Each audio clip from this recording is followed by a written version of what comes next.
तर दादा आपल्या बैलाचं भरपूरच नाव आहे, तर बैलाला आता किती वर्ष झाले, किती वय असेल बैलाचे? बैल 14 वर्ष झालेले आहेत बैलाला आणि बैल अजूनही तसाच पळतो. काय राज आहे, कारण की 14 वर्ष झालेत आणि अजून पण बिनजोडला त्याच वेगाने बैल आपला पळतो. काय फिटनेस मध्ये काय राज आहे? बैला मागे मेहनतही तशीच आहे, बैलाला जपलाही तसाच जातोय. आधी आम्ही भरपूर वर्ष पळवला, त्याच्यानंतर बैलाला 2 वर्ष गॅप दिलेला आहे लॉकडाऊनच्या आधी. त्या टायमाला तेव्हा आम्ही बैल म्हणजे एक नाव केलेला, नावाजलेला बैल म्हणून बाबांना बोललेलो की ह्याला आता आराम द्या, डिस्कोच पळूया. तेव्हा बैलाला म्हणजे जेवढा पाहिजे तेवढा आराम भेटला आणि आता देखील आम्ही पावसाळ्यात बैलाला आराम देतो. आणि जेव्हा आपला सीझन चालू होतो मुंबई मधला बिनजोडचा, तेव्हा आम्ही पवती वगैरे चालू करतो. नंतर जशा फाट्या तयार होतात तसे फेरे वगैरे चालू करतो. आणि बैल आता वयाच्या हिशोबात आम्ही जपून पळवतो. जास्त असं नाही की प्रत्येक अड्ड्यात बैल येणारच असं नाही. 1-2 अड्डे हप्त्यातून येणार, एखाद अड्डा आम्ही आराम देणार म्हणजे देणार बैलाला. आणि 2 अड्डे काढणार, 3 अड्डे होतात त्यातनं 2 अड्डे काढणार, 1 अड्डा बैलाला आराम देतो आम्ही. आणि बैलाला सगळे म्हणजे असे संध्याकाळी पोरं किंवा सकाळी पोरं सगळे येऊन खूप मेहनत करतात. आणि पूर्ण डेलीचं रुटीन कसं असतं आपल्या बैलाचं? काय खाणं पिणं काय देतो बैलाला? खाणं वगैरे असं डाळ वगैरे असते, मका, कणीस, वाडा. परत शर्यतींच्या 1 दिवस आधी आहे ना टॉनिक वगैरे तर तो डेली चालूच असतो बैलाला. आणि खाना आहे ना आम्ही थोडा वेगळा खाना आणतोय, जो मी नाही सांगू शकत सगळ्यांना. आम्ही तो बाहेरून मागवतो, आम्ही पुण्यावरून मागवतो. त्यामध्ये बैलाला जरा पॉवर चांगली चालू आहे. आणि शर्यतींच्या 1 दिवस जशी थंडी असेल ना तर थंडीमध्ये राईचं तेल, दूध हे देतो. परत अंडी देतो. आणि उन्हाळ्यामध्ये जशी गरमी चालू होईल तसा तूप वगैरे चालू करतो. आणि मी असं ऐकलंय की काही जण बोलतात की बैल काजू बदाम खातो, नक्की काय विषय? काजू बदाम बैल खातो का नाही? आता आमची एवढी वर्ष झाली बैल म्हणजे आहेत एवढे वर्ष शौक करतो, पण काजू बदाम आम्ही कधीच बैलांना तो खुराक कधीच दिला नाही. मक्याचा कणीस वगैरे, गाजर वगैरे हे खुराक आम्ही देतो, काजू वगैरे ते नाही. आणि बैलाला पण पोवायला घेऊन जातो, तर किती महिन्यातून एकदा पोवायला घेऊन जातो, वीक मधून कसा काय? तसं नाही, जर हप्त्यामध्ये पूर्ण अड्डा जर बैलाला आराम भेटला तर मग आम्ही पवतीला नेतो. आणि खूप वर्षाचा एक्सपिरियन्स आहे, तुम्हाला झाला, बाबांना झाला, तर खूप नवीन पिढी पण आता या बैलगाडा क्षेत्राकडे येते, तर त्यांच्यासाठी काय संदेश द्याल तुम्ही? संदेश असा आहे की शर्यती आहेत त्या शर्यतीवर पुरतच ठेवा, बाकी त्याच्यामध्ये वाद वगैरे काय आणू नका. जशा पहिल्या शर्यती व्हायच्या तशा प्रमाणे शर्यती चालू ठेवा, शर्यती खूप टिकून राहतील. आणि शर्यत विजय झाल्यानंतर मेन विषय राहतो जल्लोष, तर जल्लोष कशा पद्धतीने केला पाहिजे? जल्लोष एकदम म्हणजे आपला आनंद आहे ना तो आपल्या पुरताच ठेवा, समोरच्यांची वाद होईल असं काही करू नका. एकदम आनंदाने, समोरचा जरी हारला असेल त्याच्याशी पण हसून खेळून राहा, जेणेकरून आपली पुढच्या अड्ड्यात परत शर्यत होईल असं बघा. वाद करू नका कोणाशी. आणि आपल्या धावणीला अजून कोणती कोणती बैल आहेत? डिस्को आणि देवा आहे, आणि एक म्हणजे आमच्या ग्रुपने बैल हे केलाय तो वासरू आहे. अजून नाव वगैरे त्याचं काय ठेवलं नाही, पण आदत वासरू आहे, अजून 7 महिन्याचा वासरू आहे. तो वासरू आहे काही एंडिंग पर्यंत, मे पर्यंत तोही वासरू दिसेल असं.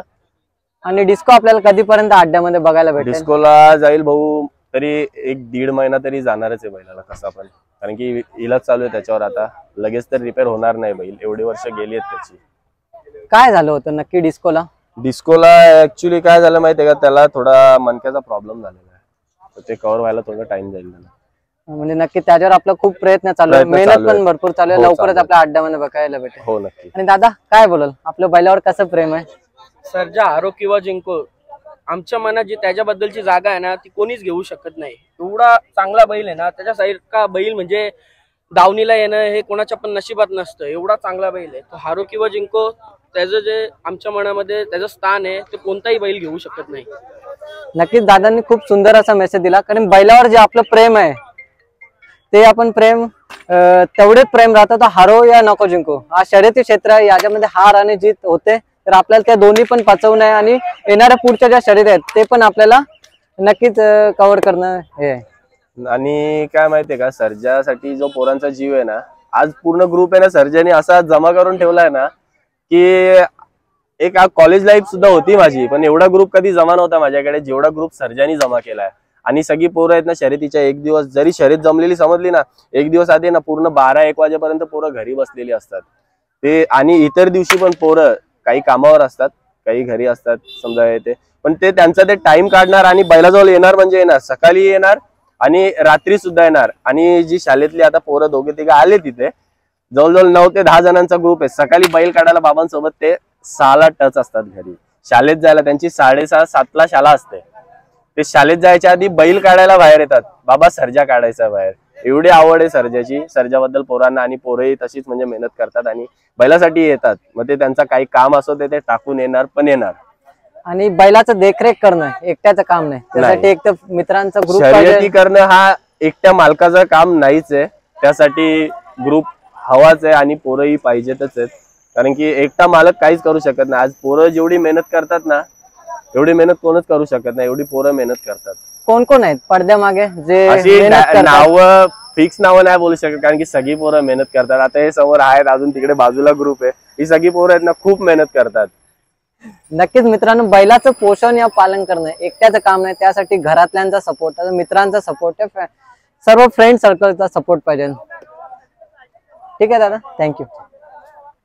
दादा, MS किंग सर्जा म्हणून आपल्या बैलाची ओळख आहे, म्हणजे कुठलं नाव उदयास आला हा आणि कसं काय नाव पडलं MS किंग म्हणून? उदयास म्हणजे आता मुंबईमध्ये जेवढ्या बिनजोडला बघतात दरवर्षी सर्जा दिसतोय सगळ्यांना, तर पब्लिकनेच एक मुंबई किंग म्हणून नाव दिले. मुंबई किंग वरून तो नाव MS किंग झालेलं आहे. आज 2 शर्यती केल्या आणि दोन्ही शर्यतीमध्ये आय थिंक सुंदर होता. बरोबर. कसा पेहरा झाला म्हणजे? पहिला म्हणजे सर्जा आणि राणा ही गाडी आधीपासून पळायची, सगळ्यांना माहिती आहे.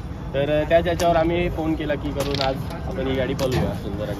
आता ह्या सीझन मध्ये जेमतेम 8 शर्यती झाल्या आणि 8ची गुलाल, म्हणजे एवढं जास्त वय असून पण त्याच जिद्दीने पळायचं, काय सांगशील दादा? 8 गुलाल म्हणजे एकदम नियोजनाने खेळ चालू केला. आता सर्जाला बोललो काढायचं तर गुलालामध्येच काढायचा, तर त्या हिशोबात आम्ही पहिला स्टार्टिंगच्या शर्यती 2-3 अशा म्हणजे एक अंदाजाने हे केल्या. त्याच्यानंतर बैलाने त्याचा स्पीड दाखवायला चालू केला. मग आता आम्ही डायरेक्ट कोणाची गाडी करतो.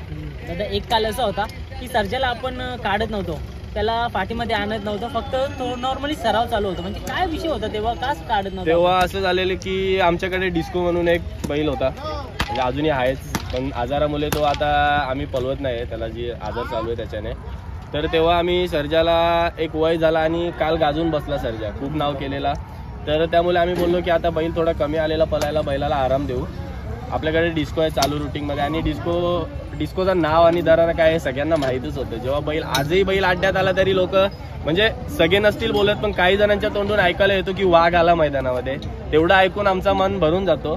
तर डिस्को जेव्हा पळत होता त्याच्यामुळे आम्ही सर्जाला आराम दिलेला. पण जेव्हा डिस्कोला पायाचा आजार झाला तर डिस्को आणि वजीर पायरा होता कोलीकोपरचा शेलूच्या अड्ड्यामध्ये, तर तिथे गाडीने मार खाल्यानंतर सर्जासोबत आम्ही एक फेरा काढला, वजीरचा फेरा काढला. तर बाबा धाग्यावर होते आणि बाबाचा अनुभव सगळ्यांना माहिती आहे, कित्येक वर्ष बाबा खेळ खेळतात आणि कोणती गाडी कशी मारायची बाबाचं नियोजन एकदम परफेक्ट असतो. तर बाबांनी पुढे बघितलं सर्जा त्यांच्या मनासारखा जसा पहिला पळायचा तसा पळला. मग त्याच्यानंतर सर्जाला बाबा बोलले की नाही, हा डिस्कोपासून सध्या हा जास्त पळतोय, आपण हा बैल काढूया. आणि बैल काढला आणि बैल वाढतच स्पीड हे करायला लागला.